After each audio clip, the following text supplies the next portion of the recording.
For those of you taking the LSAT in June, you've got not that much more time. You've got maybe a month and a half or so. Not a ton of time, but something.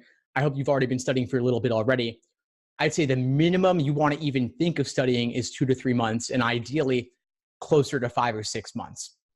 It takes about 2 to 3 months to build a baseline familiarity or foundation in the LSAT for most people, and then a few more months of refinement.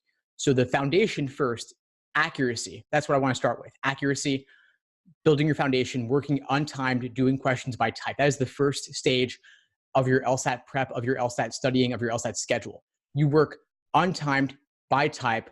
I recommend starting with logic games because they're the scariest section at first, but they are the most learnable.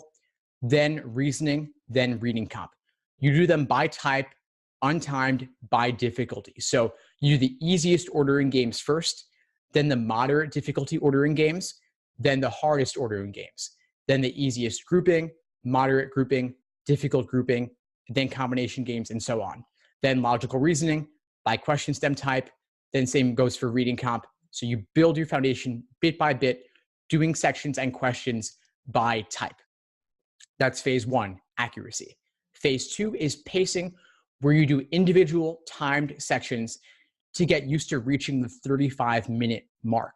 This is a severe time constraint. It is not reasonable.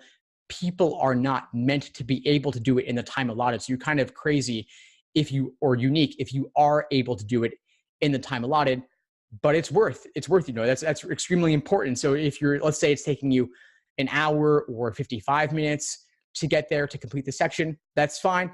Gradually reduce it, maybe a minute at a time, maybe 2 minutes at a time, gradually doing section after section to gradually decrease your timing down to the 35-minute mark.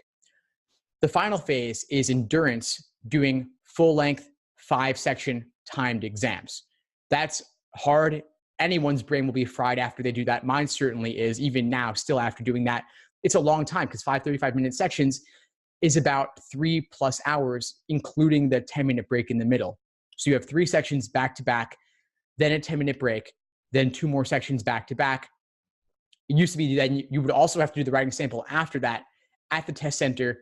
But again, going forward, starting in June, that will no longer be the case. You will be able to do the writing sample at home. You have up to 1 year to do it after your LSAT administration. And if you've already done a writing sample before, if you've taken the LSAT previously, you don't have to do it again.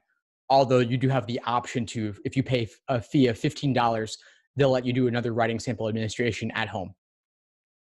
So again, accuracy, pacing, endurance, those are the 3 phases of LSAT prep. Once you finish the accuracy phase and you start going into pacing, it's also still worthwhile to do any weak areas, to focus on those as well. So let's say there was one game type that gave you trouble or one logical reasoning question type that gave you trouble. You could still drill those by type afterwards. And as you move on to logical reasoning, you do still want to stay fresh on logic games as well. You don't want to get rusty on it. So in my study plans, I actually have I share with you exactly what to do and when to do it. So let's say the first week was logic games, and then week 2 was logical reasoning.